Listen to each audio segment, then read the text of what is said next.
गोपी जन वल्लभ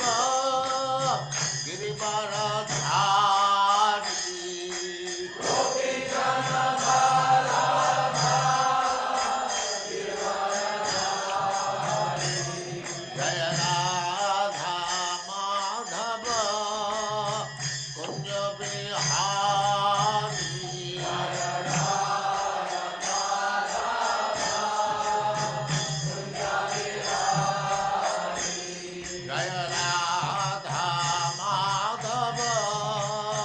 कुंज बिहारी। जय राधा माधव कुंज बिहारी। गोपी जन वल्लभ गिरिवरधारी।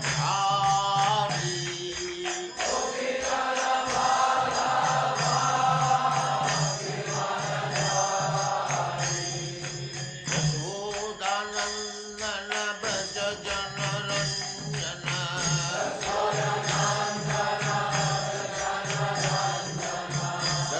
यशोदानंदन व्रज जन रंजन।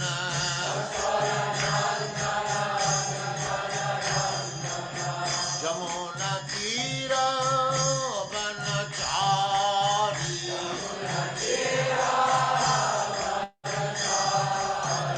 यमुना तीर वनचारी।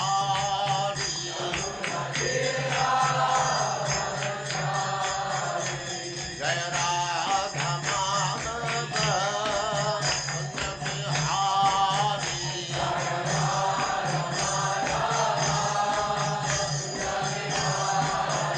जय राधा माधव कुंज बिहारी।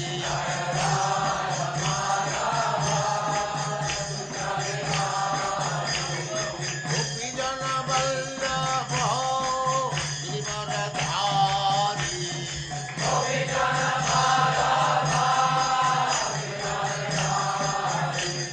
गोपी जन वल्लभ गिरिवरधारी।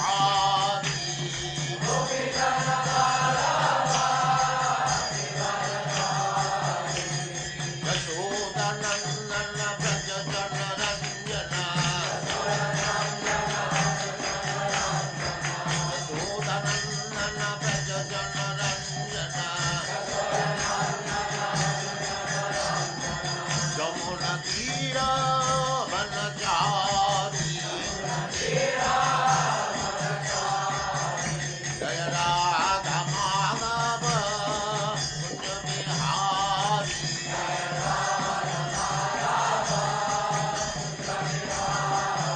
जय राधा माधव कुंज बिहारी।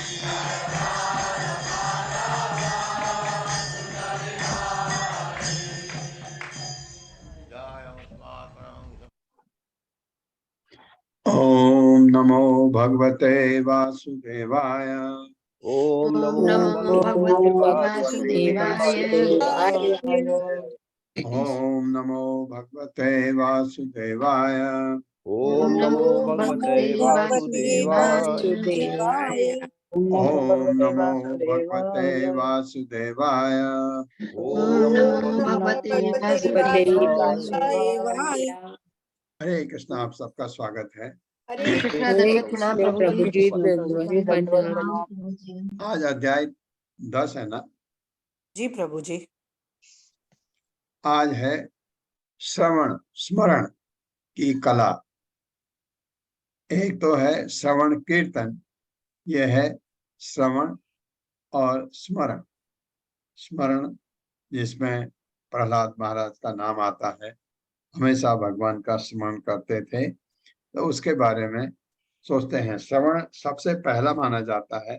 सुनना, भगवान के बारे में सुनना, भगवान की कथाओं के सुनना, भगवान के भजन सुनना, भगवान की महिमा सुनना, कोई बहुत सर्वप्रथम माना जाता है श्रवण। और आप लोग श्रवण तो करते ही हैं, आप लोग कीर्तन भी करते हैं। आज स्मरण की कला के बारे में भी हम सुनेंगे कि रूप गोस्वामी क्या लिखते हैं। जो प्रभुपाद ने ट्रांसलेशन हमको दिया है। हरे कृष्णा माता जी, पढ़वाएंगे। हरे कृष्णा। हर्षा माता जी। हरे कृष्णा। अध्याय 10 श्रवण स्मरण की कला। श्रवण। कृष्ण भावना और भक्ति योग का आरंभ श्रवण से होता है। सभी मनुष्यों को यह अवसर दिया जाना चाहिए कि वे भक्त गोष्ठी में आकर श्रवण करें। कृष्ण भावना के पथ पर उन्नति के लिए यह परम अनिवार्य है। जब कोई शब्द ब्रह्म को सुनने में कर्ण विवरों का योग करता है तो वह शीघ्र ही हृदय से शुद्ध और परिष्कृत हो जाता है। भगवान श्री चैतन्य महाप्रभु ने श्रवण के महात्म्य पर बड़ा बल दिया है।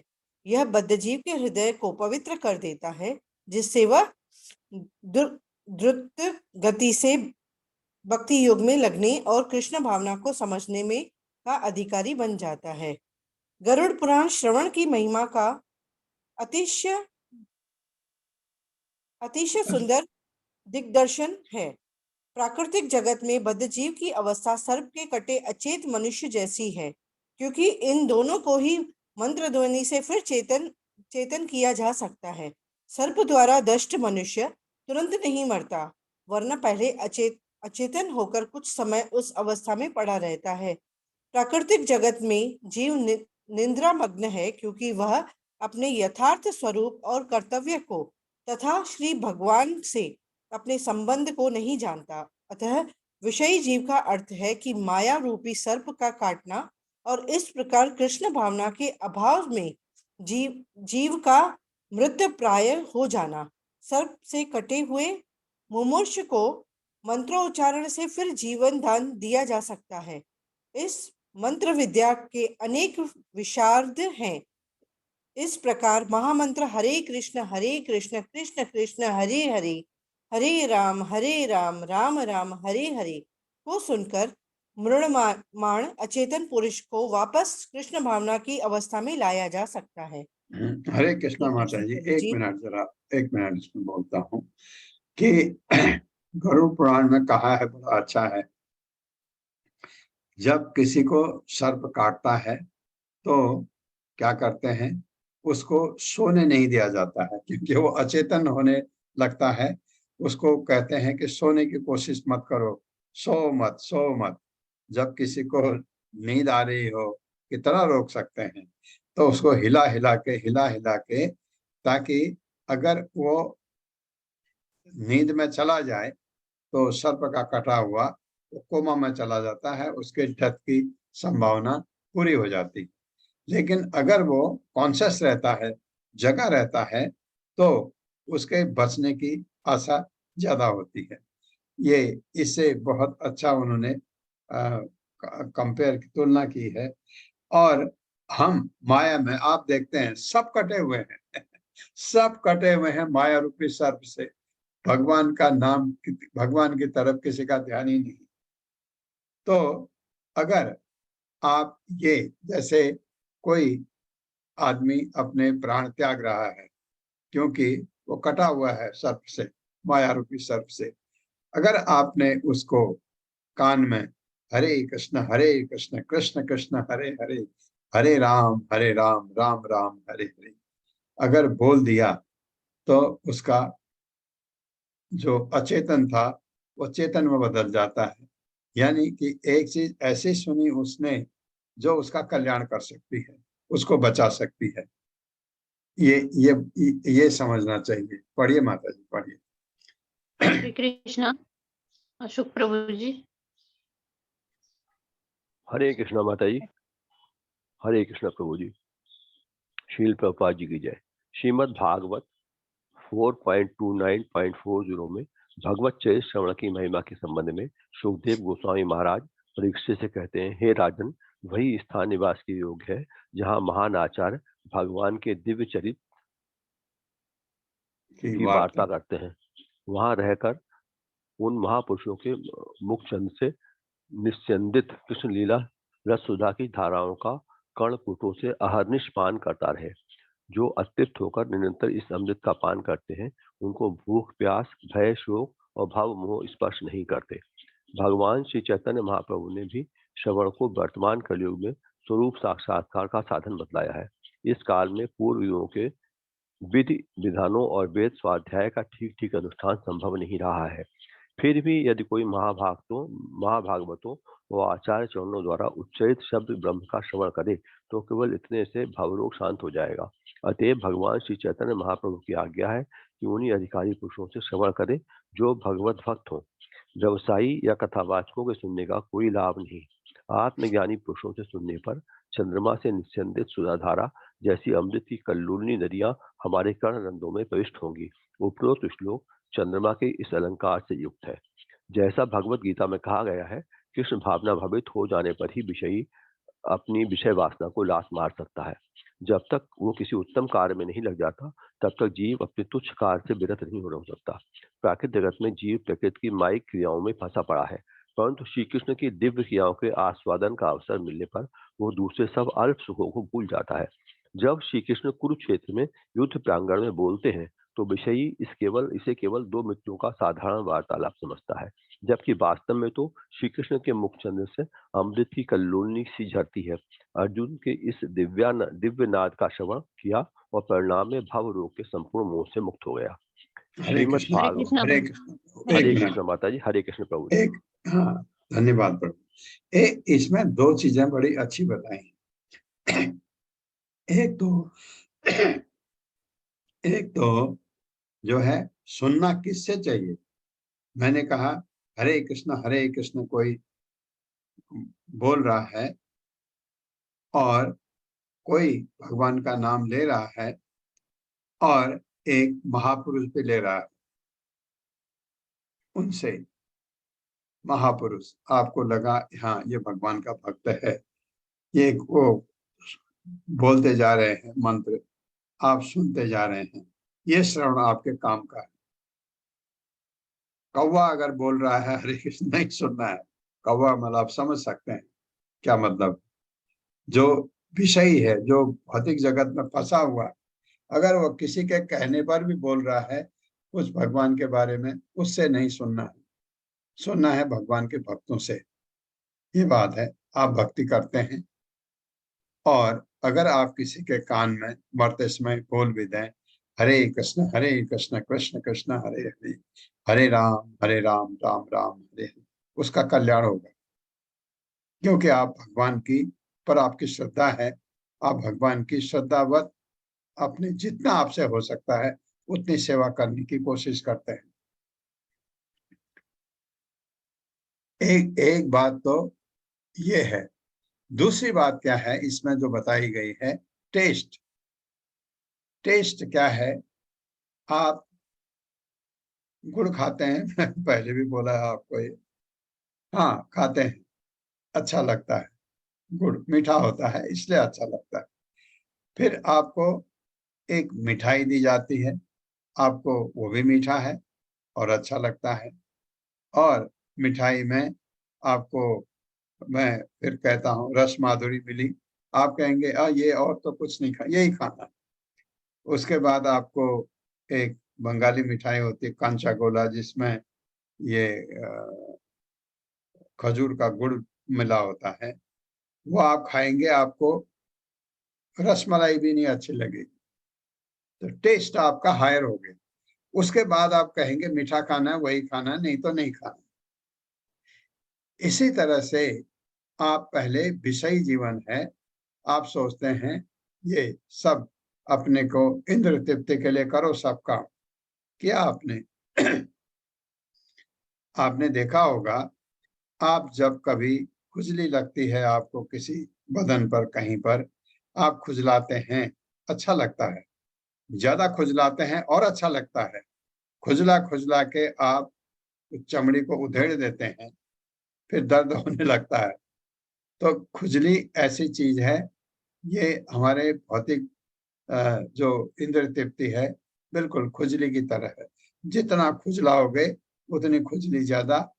तो और बाद में कब पता लगता है कि गलती हो गई खुजला के, जब आप चमड़ी को उधेड़ देते हैं, फिर आपको उसको ठीक करने में आपको ट्रीटमेंट कराना पड़ता है। ये इसलिए हम कहते थे एक जब ट्रीटमेंट होता था, मैं जब मेडिकल में था, तो एक रेडिएशन ट्रीटमेंट होता है, हम उनको सलाह देते थे खुजली लगेगी, खुजलाना नहीं है। कितना कठिन काम है। खुजली को आप अगर नहीं छेड़ोगे तो वो ध्यान कहीं बांट लोगे तो आपका खुजली पर कंट्रोल हो सकता है। कठिन है लेकिन होता है, देखा। क्योंकि जब हम कहते थे पेशेंट को अगर खुजलाओगे चमड़ी निकल आएगी, क्योंकि चमड़ी स्किन कमजोर हो जाती है रेडिएशन ट्रीटमेंट से, तो खुजलाना नहीं, ऐसे करके तो कौन चाहेगा उसकी चमड़ी बाहर निकल आए। तो ये ये प्रैक्टिस ये करके हमने देखा है कि आप नहीं खुजलाओगे तो आपकी खुजली हट जाएगी थोड़ी देर में। अगर आपने खुजलाने की कोशिश करी, वो आपको और खुजली लगेगी और अच्छा लगेगा उस समय। बाद में चमड़ी निकल आई तो उसका ट्रीटमेंट करने में 2-3 महीने लगते हैं उसको ठीक होने में। तो ये बिल्कुल ऐसा, ये जो टेस्ट है, ये ऐसा टेस्ट है हमारा भौतिक जगत का, जिसमें कि खुजली की तरह से है, ये आपको नुकसान करता है। फिर आपको लगा नहीं, ये नहीं, खुजली नहीं करनी है, इसके ऊपर एक क्रीम लगा देनी है, खुजली कम हो सकती है। लेकिन उसके बाद आपका ये चीज ये लगा ये बेटर है उससे। उससे से मैं कह रहा था आपका टेस्ट, ये टेस्ट जो माया का इंद्र तृप्ति का टेस्ट है, इससे बड़ा टेस्ट आपको आया। आपने भगवान की भक्ति की, हरे कृष्ण महामंत्र जपा, आपको शांति मिली, शांति मिली। कल एक माताजी पूछ रही थी मुझे सवाल कि आपने कहा कि मंत्र जपने में क्या सावधानी रखनी है। मैंने कहा 10 अपराध हैं, आपको डर। उन्होंने कहा नहीं नहीं, उसके अलावा आपने कुछ और बोला था। मैंने शायद ये बोला होगा कि आप गुस्से में हैं, आप बहुत दुखी हैं, तो माला नहीं जपिए। पहले माला जपिए, क्या करिए, पहले बैठिए, अपने को शांत करिए, दुख से अपने को कहिए थोड़ी देर के लिए कुछ दुख नहीं, हटाइए अपने को, कर सकते हैं ऐसा। फिर माला जपिए, फिर देखिए उसका असर। आप क्रोध में हैं, आपके घर में किसी से बहुत झगड़ा हो गया और आप बहुत जो है अच्छे स्टेट ऑफ माइंड में नहीं, तो पहले बैठिए, अपने को शांत करिए, तब माला जपिए। माला जपने का असर होता है, बिल्कुल होता है, नहीं तो माला क्यों क्यों जपेंगे लोग। लेकिन शांत भाव से। मैंने क्या कहा था, तृणातपि सुनि चेना तरोरपि सहस्रुणा अमानिना मान देना कीर्तनीय सदा हरि। आप अपने को बिल्कुल सहनशील बनाइए, सहन शक्ति वाला बनाइए। किसी ने आपको गाली किया, माफ करिए उसको, क्योंकि गाली तो आपको शरीर को लगी है, आप तो शरीर है ही नहीं। ये परिस्थिति में आइए, इस पोजीशन में अपने को रखिए, तो आपको वो इतना अच्छा लगता है। तो आपको क्या अच्छा नहीं लगेगा। जनसंग, 1 घंटा माला जपें या 1 घंटा गप मारे बाहर धूप में बैठ करके लोगों के साथ, आपको लगेगा पहले अरे वो बहुत बढ़िया है, बाहर क्यों गप सप मारेंगे, एक दूसरे के बारे में सुनेंगे, जानेंगे, अच्छा लगेगा पहले, क्योंकि माया में। और जब आपको लगा 1 घंटा अगर मैं जप करूं तो उससे कहीं अच्छा मुझे लगता है, मैं मेरे हृदय में सबसे अच्छी चीज क्या है, आपको अच्छा लगना। अच्छा लगने का मतलब आनंदित होना, आनंदित होना, खुश होना। ये आपको किसी चीज से नहीं मिल सकता, सिर्फ भगवत भक्ति से मिल सकता है। इसलिए भगवत भक्ति का हमारे लिए बहुत बड़ा पार्ट है हरि नाम जपना। तो ये चीज इसमें बताई है कि जो माया का टेस्ट है और भक्ति का टेस्ट है, टेस्ट इतना ऊंचा है, इतना फर्क है। तो आपको फिर इंद्र तृप्ति के लिए यमुनाचार्य ने कहा है कि जब भी मैं विषय को सोचता हूँ तो मुझे थू थू करने का मन करता है। कि इंद्र तृप्ति जो आप सबसे ज्यादा इंद्र तृप्ति भौतिक जगत में क्या है, काम वासना। तो उन्होंने कहा कि मुझे उस पर थू करने का मन करता है, क्योंकि ये टेस्ट इतना अच्छा है। ये टेस्ट की बात है इसमें जो बताया है। तो ये आस्वादन जो है, इसमें हम जो इंद्र तृप्ति के आस्वादन से कहीं ज्यादा भगवत भक्ति के बाद जो दिव्य आनंद मिलता है वो कहीं ज्यादा श्रेष्ठ है। पढ़िए माता जी, पढ़वाइए। हरे कृष्णा। हरे कृष्णा। त्रय माता जी। हरे कृष्णा। श्रील प्रभुपाद की जय। श्रील प्रभुपाद के द्वारा श्रीमद् भागवत में उल्लेख, यहाँ से तो श्रीमद् भागवत में उल्लेख है, उत्तम श्लोक भगवान श्री कृष्ण की शुद्ध भक्ति के अभिलाषी को नित्य निरंतर उनके दिव्य गुणों और चरित्र का श्रवण करना चाहिए, जिससे हृदय के सारे अमंगल का नाश होता है। भगवत कृपा को बांट देखना। श्रीमद् भागवत 10.14.5 में ही कहा है, हे नाथ, जो निरंतर आपकी अहेतुकी कृपा की प्रतीक्षा में अपने पूर्वकृत पापों को भोगता हुआ हृदय से वाणी से और शरीर से निरंतर आपको प्रणाम करता रहता है, वो मुक्ति का अधिकारी हो जाता है। श्रीमद् भागवत का ये वाक्य सब भक्तों का मार्गदर्शक है।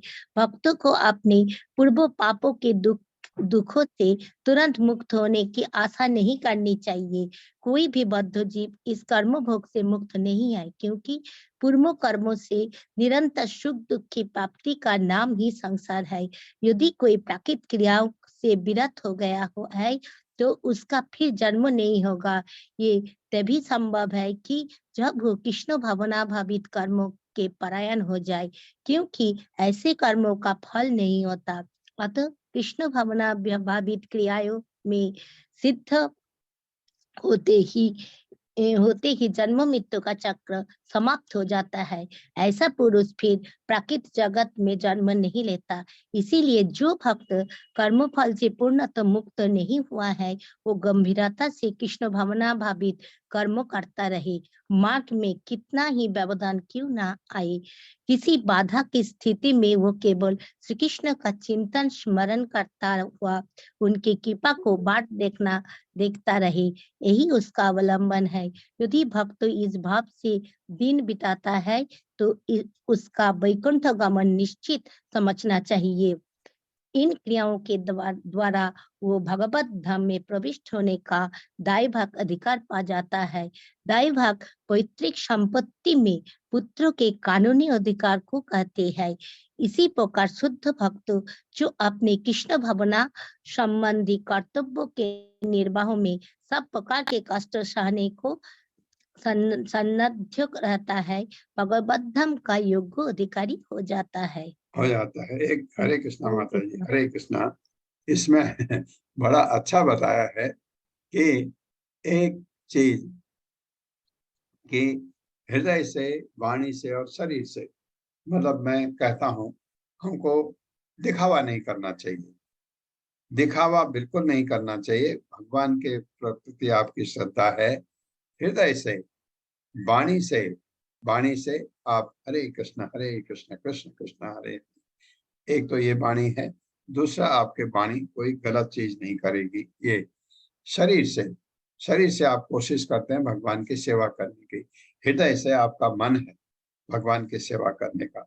तीनों चीज ये जितना आप कर सकते हैं बढ़ाते जाइए भगवान की सेवा के लिए। आप जितना कुछ कर सकते हैं, ये बहुत कुछ कर सकते हैं। आप अपने घर को कृष्णमयी बनाइए, उसमें आपको ज्यादा मेहनत पड़ेगी, धीरे धीरे बढ़ाइए। श्रीमद् भागवत का यह वाक्य सब भक्तों का मार्गदर्शक है। भक्त को अपने पूर्व पापों के दुख के से तुरंत मुक्त होने की आशा कभी नहीं करनी चाहिए। ये हमारा प्रारब्ध है, हमारे कर्मों के फल है। हमको बहुत दुख मिलता है यहाँ पर। और लोग क्या कहते हैं, भगवान कुछ नहीं है, भगवान पर 2 महीने से पूज रहा हूँ, इतना हो गया मेरे साथ। ये तो होगा ही, जो हमारे प्रारब्ध है वो हमको भुगतना है। लेकिन आपके साथ और क्या क्या नहीं हो सकता है, क्योंकि बहुत हमने गलत काम किए हैं, पहले गलतियां हुई हैं हमसे, अभी हुई हैं इस जन्म में। आप याद करिए, बचपन से अभी तक काफी जगह हमने बहुत गलत किया, बहुतों को नुकसान भी पहुंचाया, बहुतों का क्या कहते हैं, हृदय को ऐसे कटु वचन कहे, उनको बहुत बुरा लगा। और उन लोगों ने जिन्होंने हम हमारे लिए सब कुछ किया, माँ बाप, उनकी सेवा नहीं अच्छी तरह कर पाए। बहुत सारी चीजें हैं जो आपको दिमाग में आती है। ये अब फिर दुख होता है कि इसका प्रायश्चित कैसे किया जाए। कोई तरीका नहीं है सिवाय हरे कृष्ण कृष्ण कृष्ण हरे हरे, हरे राम राम राम हरे। भक्ति के अलावा कोई तरीका है ही नहीं कि आप अपने पुराने पाप को कैसे मिटाएं। बस इसलिए खुश हो जाइए कि अभी आपका जीवन है और आप कर सकते हैं ये क्या, भक्ति, भगवान की भक्ति में लगेंगे तो पुराने पाप आपके धीरे धीरे जाएंगे। लेकिन हमको पाखंडी नहीं होना है। क्या ये नहीं कि ये करना है, मुझे पुराने पाप मिटाने हैं इसलिए भक्ति, नहीं, फिर ये तो बिजनेस हो गया। भक्ति करिए, भगवान से श्रद्धा आपकी है तब आप भक्ति में आते हैं, और भक्ति बढ़ाइए अपनी। अब कैसे बढ़ाएं ये भी आपको लगता है, क्या करें, बहुत अच्छा प्रभुपाद ने बताया है। चैतन्य महाप्रभु ने जो कहा है, प्रभुपाद ने उसी को आगे बढ़ाया है कि एक तो हरि नाम लीजिए, आप 10 माला जपते हैं, इसको 16 माला करिए। गुरु कहते हैं गुरु की अवज्ञा नहीं करनी है। अगर प्रभुपाद को आप अपना गुरु मानते हैं तो आपको 16 माला अवश्य जपनी चाहिए। कहा है उन्होंने कहा 4 पाप नहीं करने हैं, रेगुलेटिव प्रिंसिपल्स। सात्विक खाना खाना है और भगवान को भोग लगा के खाना है, भगवान का प्रसाद खाना है। क्या आप समझते हैं आप पकाएंगे भगवान को देंगे, क्या भगवान के लायक हम बना भी सकते हैं? नहीं। किस लायक हैं हम? कहाँ भगवान, कहाँ हम? प्रभु जी आवाज नहीं आ रही फिर है। है हरे कृष्णा प्रभु आ जी। रही है माता जी आवाज, आ आप रही फिर है ज्वाइन माता कीजिए जी। मत, बराबर आ रही है। आ रही है। लेफ्ट होकर फिर से ज्वाइन कीजिए। आपके उसमें कोई प्रॉब्लम होगा माता जी। तो हम क्या दे सकते हैं भगवान को? फिर भी क्या कहा भगवान ने, पत्रम पुष्पम फलम तोयम यो मे भक्त्या प्रियच्छति तद हम भक्ति अपरतम अस्नामि प्रियतात्मना। मेरा भक्त अगर मुझे कुछ पत्र पुष्प भी अगर देता है, मैं स्वीकार करता हूँ। भक्त के लिए वो इतने दयालु हैं भगवान। तो हम क्यों इस अवसर को छोड़ें? क्यों न भगवान को अर्पित करके खाएं, पहले उनको खिलाएं और फिर आप खाएं। देखिए आपका खाना वैसा का वैसा रहता। भगवान तो जो खाते भी हैं, भगवान तो आध्यात्मिक है। इसमें से जो स्पिरिचुअल कंटेंट ले लेंगे आपके खाने से, आपका भौतिक खाना वैसे का वैसा रहता है। हाँ, कभी कभी ऐसे उदाहरण हैं जिसमें भगवान ने सारा कुछ सपाचट कर दिया, तो आपकी प्लेट खाली रह गई। ऐसा अब इतने महान भक्त हैं, ऐसा आपके साथ कर सकते हैं भगवान। कभी कभी बहुत खुश हो गए आपसे, ऐसा भी कर सकते हैं। लेकिन अपनी तरफ से तो करिए पूरी कोशिश, ताकि एक ही तरीका है हमारे पुराने पापों को मिटाने का। धीरे धीरे भक्ति में आप आगे बढ़ते हैं तो आपके पुराने पाप गायब होते जाते हैं। हरे कृष्णा माता जी। हरे कृष्णा। सुधा गुप्ता माता जी। हरे कृष्ण माता जी, धन्यवाद। श्रील प्रभुपाद की जय। श्रील प्रभुपाद के द्वारा जिस किसी प्रकार से यदि कोई चित्त में श्री कृष्ण से अपने नित्य संबंध को बसा लेता है तो इसका नाम स्मृति है। स्मृति के विषय में विष्णु पुराण का एक सुंदर वाक्य है, जिन भगवान के स्मरण मात्र से संपूर्ण जीव समग्र कल्याण के भाजन बन जाते हैं, मैं उन्हीं अजन्मा और नित्य परम पुरुष की शरण हूँ। पद्म पुराण में इसी स्मृति की विवेचना है। मृत्यु काल में अथवा जीवन काल में जिनके नाम का स्मरण करने से मनुष्यों के पाप पुण्य तत्काल भस्म हो जाते हैं, उन चित्त स्वरूप भगवान श्री कृष्ण को नमस्कार है। ध्यान। मन से भगवान के रूप, चित्गुण, क्रीड़ा, सेवा आदि का चिंतन करना ध्यान कहलाता है। ध्यान का किसी निर्विशेष अथवा शून्य से कुछ भी संबंध नहीं है। वैदिक शास्त्रों के अनुसार ध्यान सदा विष्णु रूप का ही किया जाता है। नृसिंह पुराण में भगवान के रूप के ध्यान का वर्णन है। भगवान के चरण कमलों का ध्यान दिव्य और प्राकृत सुख दुख की अनुभूति से सर्वथा परे है।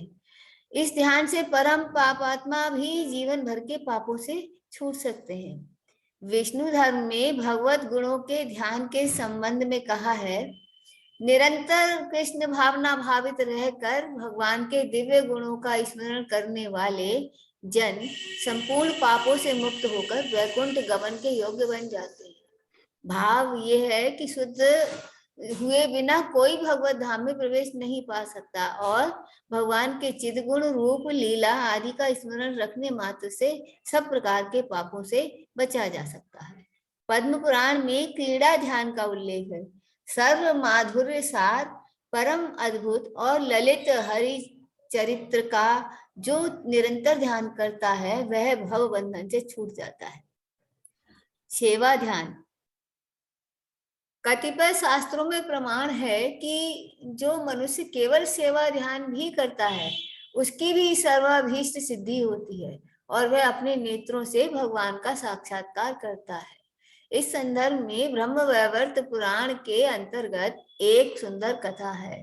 दक्षिण भारत के प्रतिष्ठानपुर में एक ब्राह्मण रहता था। वह संपन्न तो नहीं था, परंतु ये सोचकर सदा आत्मतृप्त रहता था कि पूर्व जन्म के पाप और श्री कृष्ण की इच्छा के कारण ही उसे पर्याप्त धन वैभव नहीं मिला। अतः उसे अपनी दरिद्रता की लेश मात्र भी ग्लानि नहीं थी। वह बड़ी शांति से रहता था। वह परम उदार था और कभी कभी महान ज्ञानियों के प्रवचन सुनने जाता। ऐसी ही एक सभा में जहाँ वह बड़ी श्रद्धा से वैष्णव आचार का श्रवण कर रहा था, उसने सुना कि ये क्रियाएं मानस सेवा के रूप में भी की जा सकती हैं। तात्पर्य ये है कि यदि कोई प्रकट रूप में वैष्णव क्रियाओं को न कर सके तो वह सेवा का ध्यान ही करे। ऐसा करने से वही फल प्राप्त होगा। ब्राह्मण अकिंचन था, इसलिए उसने निश्चय किया कि वह बड़े भारी ऐश्वर्य के साथ भगवान की सेवा करने का ध्यान ही करेगा। वह इस प्रकार करने लगा। कभी वह गोदावरी में स्नान करता। स्नान के बाद एकांत नदी तट पर आसन लगाकर प्राणायाम के अभ्यास से मन को एकाग्र करता। प्राणायाम का यह अभ्यास चित्त को यंत्र के समान किसी एक वस्तु पर केंद्रित करने के लिए है। प्राणायाम और आसनों का यही लाभ है। पूर्व काल में साधारण मनुष्य भी भगवान के स्मरण में मन को एकाग्र करना जानते थे। ब्राह्मण ने भी ऐसा अभ्यास किया। मन में भगवान का रूप बस जाने पर वह ध्यान में भगवान को बहुमूल्य वस्त्रों, अलंकारों, मुकुटों आदि से विभूषित करने लगा। फिर उसने भगवान को दंडवत प्रणाम किया। इसके बाद मंदिर मार्जन का ध्यान करने लगा। मंदिर मार्जन करके वह बहुत से स्वर्ण और चांदी के पात्रों में नदी का पवित्र जल लाने गया। गोदावरी से ही नहीं अपितु गंगा, यमुना, नर्मदा और कावेरी से भी जल लाया। वैष्णव जन सामान्यतः भगवत अर्चन करते हुए मंत्रों के द्वारा इन नदियों के जल का आवाहन करते हैं। मंत्रोच्चारण के स्थान पर इस ब्राह्मण ने ध्यान किया है कि वह स्वयं स्वर्ण पात्रों में भर भर कर सब नदियों का जल ला रहा है। तत्पश्चात उसने फल, फूल, धूप आदि अर्चन के सब पदार्थ जुटाए और उन्हें श्री मूर्ति के सामने रखा। श्री मूर्ति की प्रसन्नता के लिए जल, पुष्प, धूप आदि इन सब पदार्थों का सुंदर रीति से अर्पण किया। फिर आरती की। इस प्रकार पूर्ण विधि से अर्चना संपन्न हुई। हरे कृष्णा माता जी।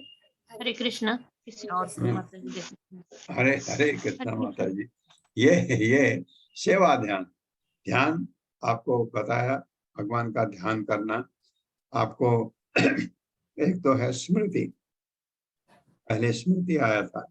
तो भगवान की किसी चीज को बारे में आप याद करते हैं, स्मृति है। ध्यान करना, भगवान को अपने चित्त में लाना और भगवान के बारे में सोचना, उन पर अपना मन केंद्रित करना, ये ध्यान कहलाता है। उसके बाद ताकि आप भगवान से जुड़े रहते हैं। उसके बाद आया सेवा ध्यान। सेवा ध्यान में आप, बड़ा अच्छा ये उदाहरण इन्होंने पढ़ के सुनाया कि ब्राह्मण अकिंचन था, उसके पास था नहीं, लेकिन उसका मन था सेवा करने का। तो उसने ध्यान से किया, सोचा कि भगवान को मैं अच्छा प्रसाद बना के खिलाऊंगा। नदी में नहाया, पवित्र नदी में, गंगा में। क्या देर लगती है ध्यान में? हर की पैड़ी में सोचिए, हर की पौड़ी जो हरिद्वार में है या प्रयाग का संगम है, आप कहीं पर भी सोचिए, या गोदावरी है, कहीं पर भी सोचिए, आपने पहले स्नान किया नदी में, अच्छे सुंदर वस्त्र पहने, ध्यान है, और उसके बाद सोचा कि भगवान को भोजन बनाना है। सोचिए, अब सोने के बर्तनों में पकाइए, क्या फर्क पड़ता है? ध्यान ही तो है। बनाया, सोने की थाली है, सोने के कटोरे हैं, उनमें परोसा खाना भगवान को अर्पित किया। और अब मंत्र नहीं आते, कोई बात नहीं, हरे कृष्ण महामंत्र आता है, वो हरे कृष्ण महामंत्र जपिए, भगवान को कहिए कि इसको भगवान स्वीकार करिए, और ये करके आप उसको, उसके बाद उसको उठा के लाइए और उस प्रसाद को अपने थाली में डालिए। सब हाइपोथेटिकल चल रहा है, सब सोच ही सोच है, और उसको खाइए। ये सेवा ध्यान, ऐसे ही सेवा ध्यान, ये तो भगवान को क्या कहते हैं, भोग अर्पित करने की बात है। इसी तरह से भगवान का अभिषेक कर सकते हैं, इसी तरह से भगवान को अच्छे वस्त्र पहना सकते हैं, ये भगवान के पांव दबा सकते हैं। ये चीजें सेवा ध्यान में आती हैं। हरे कृष्णा माता जी, पढ़वाइए। हरे कृष्णा सुषमा बत्रा माता जी। हरे कृष्ण माता जी। मैं यहाँ से ना माता जी, हाँ, जी। हरे कृष्ण प्रभु जी, प्रभुपाद जी की जय। प्रभुपाद जी के द्वारा वह नित्य ही इसी प्रकार माता जी आपका माइक थोड़ा डिस्टर्ब कर रहा है माता, हेडफोन अगर लगा है तो निकाल दीजिए माता। ठीक है माता जी। वह नित्य ही इसी प्रकार अर्चना करता और वर्षों तक वह क्रम चलता रहा। अब ठीक है माता जी? हाँ ठीक है, ठीक है। ठीक। तब एक दिन उस ब्राह्मण ने ध्यान में ये कल्पना की कि उसने खीर बनाई है, और तब उसने उसे अर्चा विग्रह को अर्पित किया, किंतु वह इस भेंट से संतुष्ट नहीं था, क्योंकि खीर ताजी बनी थी, अतः काफी गर्म थी। खीर को कभी गर्मा गर्म नहीं खाना चाहिए, जितनी ठंडी खीर होगी उसका स्वाद उतना ही अच्छा होगा। क्योंकि ब्राह्मण ने ये खीर अभी अभी तैयार की थी, अतः वह छू कर देखना चाहता था कि खीर भगवान के खाने लायक हुई है कि नहीं। जो ही उसने खीर के पात्र को छुआ, त्यों ही उसकी उंगली जल गई। तब उसका ध्यान भंग हुआ। जब उसने अपनी उंगली को जला देखा तो उसे आश्चर्य हुआ कि यह सब कैसे हो सकता है, क्योंकि वह गर्म खीर को छूने के विषय में केवल ध्यान ही कर रहा था। अतः उसने कभी ये नहीं सोचा था कि सचमुच उसकी उंगली जल जाएगी। जब वह इस प्रकार सोच रहा था तो बैकुंठ में लक्ष्मी सहित आसीन भगवान नारायण विनोद पूर्वक हंसने लगे। भगवान की हंसी देखकर भगवान की सेवा में रत सारी लक्ष्मियां उत्सुक हो उठी और इस हंसी का कारण पूछने लगी, किंतु भगवान ने उनके प्रश्न का कोई उत्तर नहीं दिया। प्रत्युत उन्होंने उस ब्राह्मण को तुरंत बुला भेजा। तुरंत बैकुंठ से एक विमान भेजा गया जो उस ब्राह्मण को भगवान के समक्ष ले आया। जब वह ब्राह्मण भगवान तथा लक्ष्मियों के समक्ष उपस्थित था तो भगवान ने पूरी कहानी कह सुनाई। फिर उस ब्राह्मण को भगवान तथा उनकी लक्ष्मियों के साथ वैकुंठ में शाश्वत स्थान मिला। इससे पता चलता है कि भगवान अपने धाम में स्थित होकर भी किस प्रकार सर्वव्यापक हैं। यद्यपि भगवान वैकुंठ में थे, किंतु जब वह ब्राह्मण पूजा के समय उनका ध्यान कर रहा था तो वे उसके हृदय में भी थे। इस तरह हम समझ सकते हैं कि भक्त द्वारा ध्यान में भी अर्पित की गई वस्तुएं भगवान द्वारा स्वीकार की जाती हैं और इससे भक्त को वांछित फल प्राप्त करने में सहायता मिलती है। हरे कृष्ण प्रभु जी। हरे धन्यवाद। कृष्ण माता जी, हरे हरे कृष्ण। कृष्ण, तो धन्यवाद। ये एक कहानी सुनाई है रूप गोस्वामी ने, तो प्रभुपाद ने लिखा है ये। लेकिन ये ब्राह्मण के जिसकी कहानी सुनाई है, ब्राह्मण बहुत ही सच्चे भाव से ये सब करता था। इससे पता लगता है। आप करके देखिए, आपकी उंगली नहीं जलेगी। हम करके देखा, हमारी उंगली नहीं जलने वाली, क्योंकि इतना ही शुद्ध भगवान के प्रति श्रद्धा पहले से था उसका, पहले से था। लेकिन वो उसको था, ये देखिए, सबसे पहले उसके दिमाग में क्या विचार था, कितना शुद्ध। वो उसने सोचा कि मेरी जो आर्थिक परिस्थिति है, मेरे कर्म के हिसाब से भगवान ने मुझे नहीं दिया, कि मेरे कर्म ऐसे रहे होंगे कि भगवान ने मुझे इतना संपन्न बनाया ही नहीं कि मैं कुछ कर सकूं। फिर उसने देखिए, फिर सोचा, हाँ ये तो नहीं है, लेकिन मैं भगवान को सेवा ध्यान तो कर सकता हूँ, ध्यान में सेवा तो कर सकता हूँ, जिसको सेवा ध्यान कहते हैं। तो उसने ये किया, और सच्चे मन से अगर आप करते हैं भगवान की सेवा, कहीं पर आपका लेश मात्र क्या होना चाहिए सेवा में, अहेतुकी सेवा हो, जरा सा भी आपको ये ना हो कि इससे मुझे फल मिले। ये अगर होता है तो फल ऐसे मिलता है। भगवान तो कुछ भी कर सकते हैं। वो तो उनकी अंतरंगा शक्ति ऐसी है, वो सारा उलट पुलट सब कुछ कर देते हैं, चमत्कार दिखा सकते हैं। ये चमत्कार तभी आता है, होते हैं चमत्कार, ये तभी होता है जब कि उसके योग्य हम हों। तो ये उसको मिला, तो ये किसी को भी मिल सकता है ऐसा फल भगवान का। तो सेवा ध्यान भी बड़ा इम्पोर्टेंट है।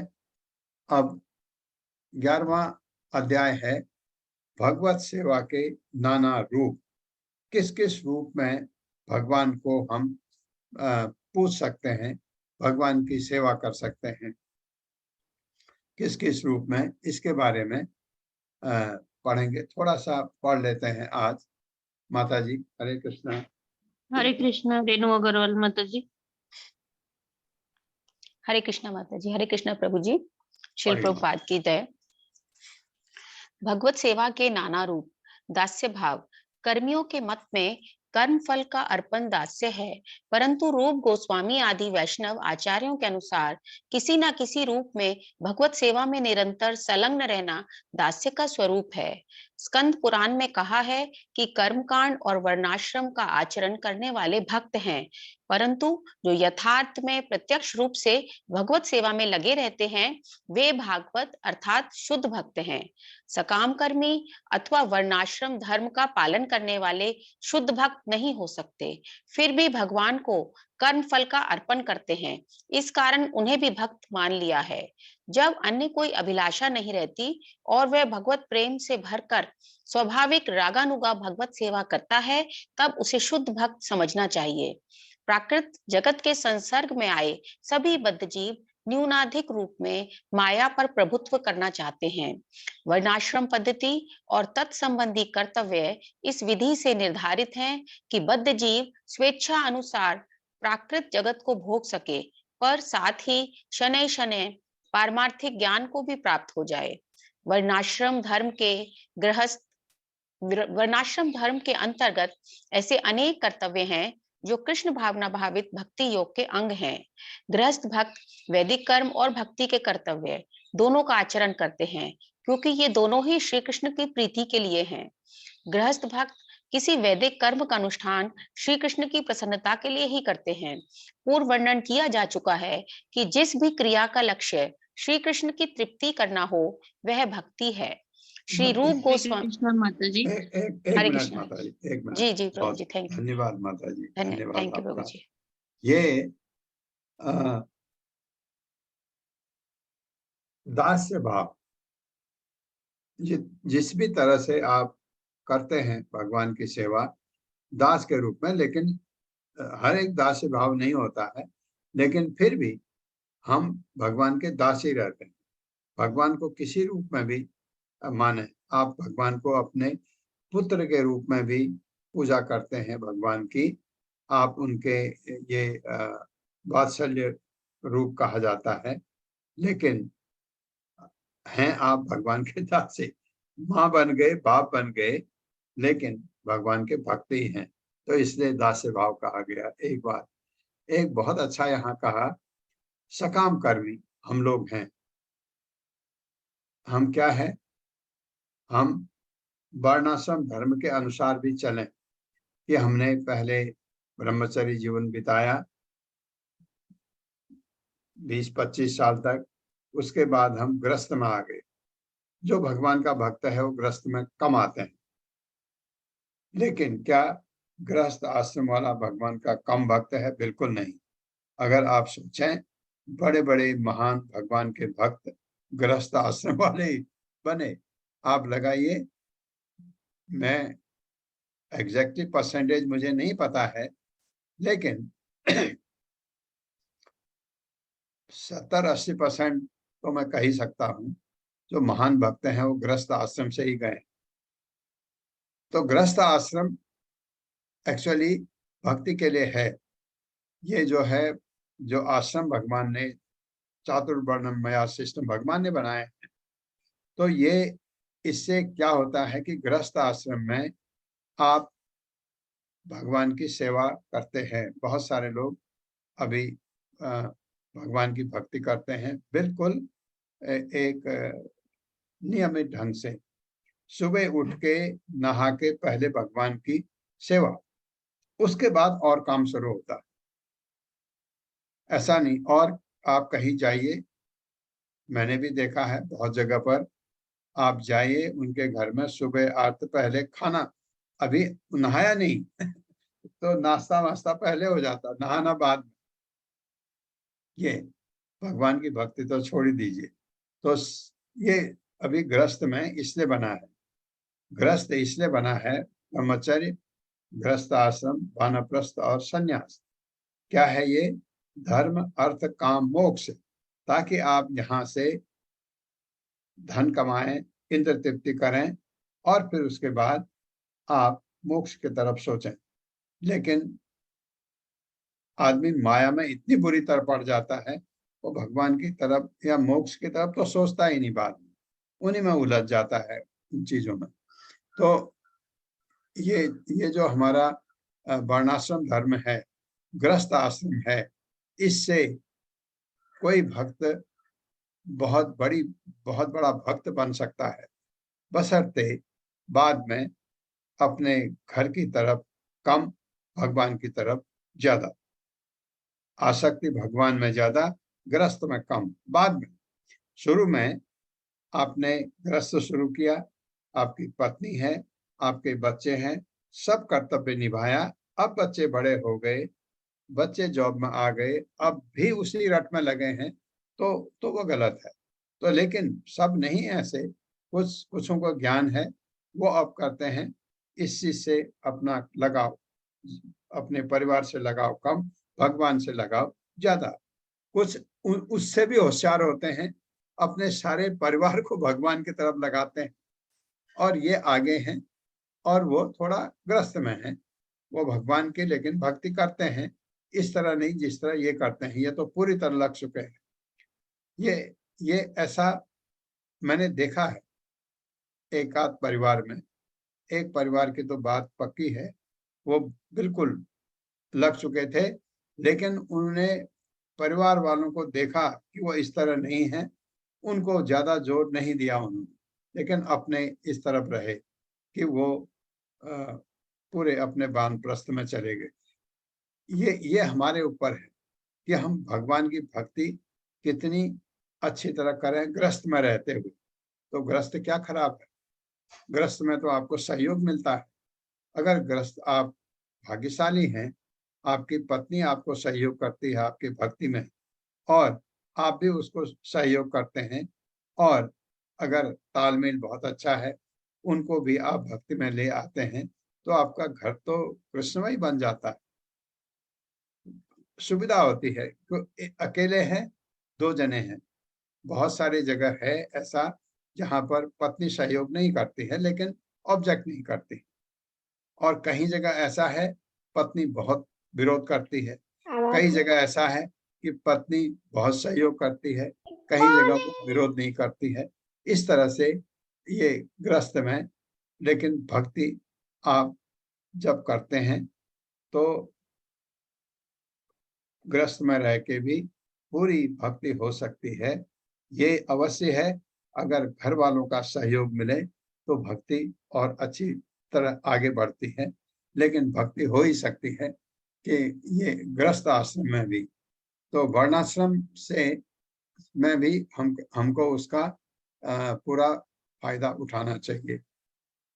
ये इसमें बताया है। हरे कृष्णा माता जी। हरे कृष्णा लीना दवे माता जी। हरे कृष्णा प्रभु जी, दंडवत प्रणाम। हरे कृष्णा माता जी। तात्पर्य श्रील प्रभुपाद जी द्वारा। श्रील प्रभुपाद की जय। श्री रूप गोस्वामी भक्ति करने के योग्य पुरुष का वर्णन करते हैं, जिनमें थोड़ा कुछ भगवत प्रेम का उदय हो गया है। वे कनिष्ठ अधिकारी अपनी भक्ति के विकास के अनुसार इंद्रिय तृप्ति से अरुचि अनुभव करते हैं। यदि इंद्रिय तृप्ति कारक क्रियाओं में कुछ भी आसक्ति शेष हो तो इन क्रियाओं के फल का कृष्ण को अर्पण करना चाहिए। इसी का नाम दास्य भाव है, अर्थात भगवान स्वामी और भक्त उनका दास। नारदीय पुराण में इस दास्य भाव को दिव्य बताया गया है। वहाँ उल्लेख है कि जो पुरुष मन, वचन और कर्म से निरंतर भगवत भक्ति के परायण है, अथवा जो केवल इसकी अभिलाषा भी करता है, वह सब अवस्थाओं में जीवन मुक्त है। सख्य भक्ति के 2 भेद है, एक विश्वास वृत्ति और दूसरा मित्र वृत्ति। भगवत भक्ति में विश्वास रखने वाला क्रम से विधि विधान का पालन करता है, क्योंकि उसे यह दृढ़ श्रद्धा रहती है कि वह शुद्ध तत्व में अवश्य स्थित हो जाएगा। दूसरे प्रकार का सखा भाव श्री भगवान का हितैषी सूरत बन जाता है। भगवत गीता में कहा है कि प्रचारक भगवान का परम प्रिय प्रेम पात्र है। गीता का गोपनीय संदेश जन साधारण में प्रसारित करने वाला श्री कृष्ण का इतना प्यारा है कि जगत में कोई भी उसकी तुलना नहीं कर सकता।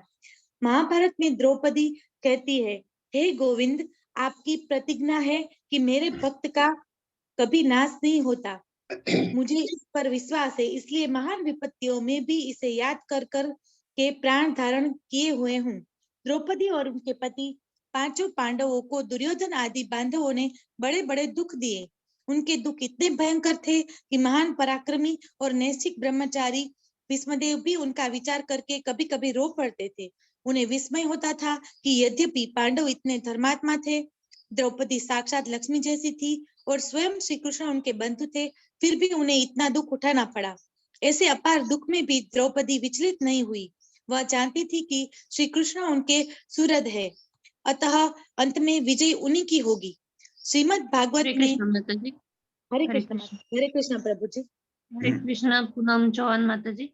ये सख्य भाव के बाद आया दास्य भाव, ये सख्य भाव आया। इसमें 2 भेद बताए हैं, एक विश्वास वृत्ति, दूसरा मित्र वृत्ति। एक विश्वास है, एक दूसरा उनको अपने मित्र के रूप में। तो विश्वास भी बहुत बड़ी चीज है, जिसके बारे में इतना कहा है कि भगवान पर इतना विश्वास रखना, और दूसरा उनको अपने मित्र के रूप में मानना।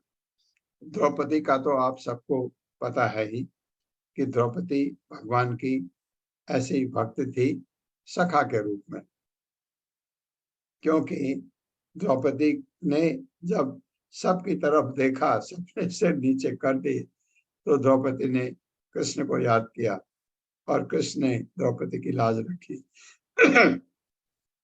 तो ये उदाहरण तो सबको पता है। कहाँ पर थे हम? श्रीमद् भागवत अभी गया द्रौपदी का होने के बाद। श्रीमद् भागवत हाँ ठीक है, ठीक है। 11.2.50। हाँ हरे कृष्ण प्रभु जी, दंडवत प्रणाम। पढ़िए माता। श्रीमद् भागवत में भगवान ऋषभ के पुत्र हवि राजा निमि से कहते हैं, हे राजन, जो त्रिभुवन के ऐश्वर्य के लिए श्री भगवान के चरण कमलों की सेवा से जो देवताओं की विचिर अभिलाषा है विचलित नहीं होता, इसी को परम आराध्य मानने के दृढ़ निश्चय से युक्त रहता है, वह उत्तम भक्त है। श्री रूप गोस्वामी ने कनिष्ठ भक्त की सामान्य श्रद्धा को भगवान की भक्ति में अधिकार का कारण तथा भक्ति में दृढ़ विश्वास को भक्ति का अंग कहा गया है। कभी कभी अंतरंग सखा की भांति भगवान के सेवन के लिए शुद्ध भक्त मंदिर के भीतर ही सो जाते हैं। भक्त के इस सख्य व्यवहार को रागानुगा कहा जा सकता है। यद्यपि यह विधि है कि भगवत मंदिर में कोई नहीं सो सकता, फिर भी यह रागा भक्ति सख्य के वर्ग में मानी जा सकती है। आत्मनिवेदन के संबंध में श्रीमद् भागवत के 11वें अध्याय के 29वें श्लोक में भगवान का सुंदर कथन है, जो पुरुष मेरे चरणों में पूर्ण समर्पण करके अन्य सब कर्मों को त्याग देता है, उसकी लोक परलोक में मैं स्वयं रक्षा करता हूँ। आत्मनिवेदन के पथ पर उत्तरोत्तर आगे बढ़ने में मैं उसकी सहायता करता हूँ। ऐसा पुरुष सृष्टि को प्राप्त हो चुका है। भगवत गीता में भी प्रमाण है कि जैसे ही कोई श्री कृष्ण के चरण सरोज की शरण लेता है, श्री कृष्ण उसकी बागडोर अपने हाथों में पकड़ लेते हैं और संपूर्ण पापों से मुक्ति का वचन देते हैं। वे अंतर से उपदेश भी करते हैं, जिससे वह परमार्थ के पथ पर शीघ्र अग्रसर हो सके। पूर्ण माता जी, हरे कृष्ण, धन्यवाद। आज हम हरे कृष्ण यहीं पर रुकेंगे। आत्मनिवेदन बहुत बड़ा भगवान की बहुत बड़ी सेवा होती है। आत्मनिवेदन, ये एक्चुअली जितने भी ये चीजें कही गई हैं, एक चीज ये समझा जाता है कि जब आप भक्ति पर हैं तो आप शुद्ध हो चुके हैं। शुद्ध होने का मतलब आप में काम, क्रोध, लोभ, मोह, मद, मत्सर्य बिल्कुल नहीं है। किसी से ईर्ष्या नहीं, काम आपका बिल्कुल शांत, क्रोध आपका बिल्कुल खत्म, लोभ आपको बिल्कुल नहीं। ये एक चीज को भी आप पकड़ें, एक कोशिश करिए एक चीज को। अगर आप में गुस्सा है तो गुस्से को कंट्रोल करिए। आता है चुप हो जाइए, मत बोलिए। धीरे धीरे धीरे आपको आदत हो जाएगी क्रोध न करने की। बिल्कुल उसी चीज को, क्रोध में आप किसी को कुछ कहना चाहते हैं, हाँ गुस्से में क्यों कर रहे हो ऐसा, हाँ गुस्सा शांत करिए, ऐसा मत करिए क्योंकि इसको करने से ये नुकसान है। शांत होके भी कहा जा सकता है। और गुस्से से भी कहते हैं, ये गुस्सा माँ छोटे बच्चे को करती है, ये वो गुस्सा नहीं है, वो माँ उसके भले के लिए उसको समझाती है, कभी कभी चांटा भी मारती है बच्चे के भले के लिए, वो माँ का आशीर्वाद कहलाता है। अन्यथा आप जब दूसरों के साथ व्यवहार करते हैं, गुस्सा बिल्कुल मत करिए, कोशिश करिए गुस्सा एकदम त्यागने की। गुस्सा त्यागेंगे तो आपके और चीजों में भी फर्क आने लगता है। दूसरा, लोभ, कभी भी लोभ मत करिए, इसके पास ये है मेरे पास भी होना चाहिए, बिल्कुल नहीं। जैसे वो गरीब ब्राह्मण था, उसने मान लिया मेरे कर्म ऐसे थे, भगवान ने मुझे नहीं दिया कि मेरे कर्म ऐसे थे, लेकिन भगवान की सेवा करने का मन था। उसने सोचा अरे हाँ मैं ऐसा तो कर सकता हूँ, ऐसा ध्यान करके सेवा ध्यान किया भगवान का। और बड़े बड़े वो पानी देना होता है ना भगवान को, वो कहाँ से लाया, क्या फर्क पड़ता है, गंगा में गया, गोदावरी में गया, कावेरी में गया, सब जगह से जल लेके आया, क्योंकि सोच में था। बर्तन जो हैं सोने के लिए, क्योंकि ध्यान ही तो करना था। ये उसके मन में आया कि मैं ऐसा तो कर सकता हूँ, वो किया उसने, भगवान ने उसको फल दे दिया, है ना ये चीज। और ये हमारे लिए वो ब्राह्मण बहुत ही शुद्ध था, हम शुद्ध नहीं हैं, हम में बहुत गंदगी है अभी अंदर, वो गंदगी को साफ करना है, धीरे धीरे वो सफाई होगी। इसलिए जो नहीं छोड़ना है हमको, हरे कृष्ण महामंत्र का जप कभी मत छोड़िए, जप करते रहिए, करते रहिए। ये शुद्धियां आप में आती रहेंगी धीरे धीरे धीरे। जो यहाँ कहा है आत्मनिवेदन तो बात की बात है। आत्मनिवेदन तो जो हम ये आपके जो नवदा भक्ति है उसका अंतिम चरण है आत्मनिवेदन। भगवान को सब चीज न्यौछावर कर देना। उससे पहले श्रवण कीर्तनम विष्णु स्मरणम पाद सेवनम अर्चनम दास्यम, अर्चनम बंधनम दास्यम सख्यम आत्मनिवेदनम। तो आत्मनिवेदन आखिरी है पद। ये कठिन है आत्मनिवेदन, भगवान को सर्वस्व दे देना। क्यों नहीं, बहुत सरल है। जिसने भगवान को अपना मान लिया उसके लिए बहुत सरल है। एक माँ करती है, बच्चा माँ से मांगता है, माँ ये चाहिए, मैं ये बच्चा बड़ा हो गया, माँ ये चाहिए, इसमें मैं ऐसे करूं, आप मुझे इतना दे दो। माँ दे देती है, सब कुछ न्यौछावर कर देती बच्चे के ऊपर, क्योंकि विश्वास है कि ये गलत काम नहीं कर रहा, इसलिए। लेकिन ये भौतिक है।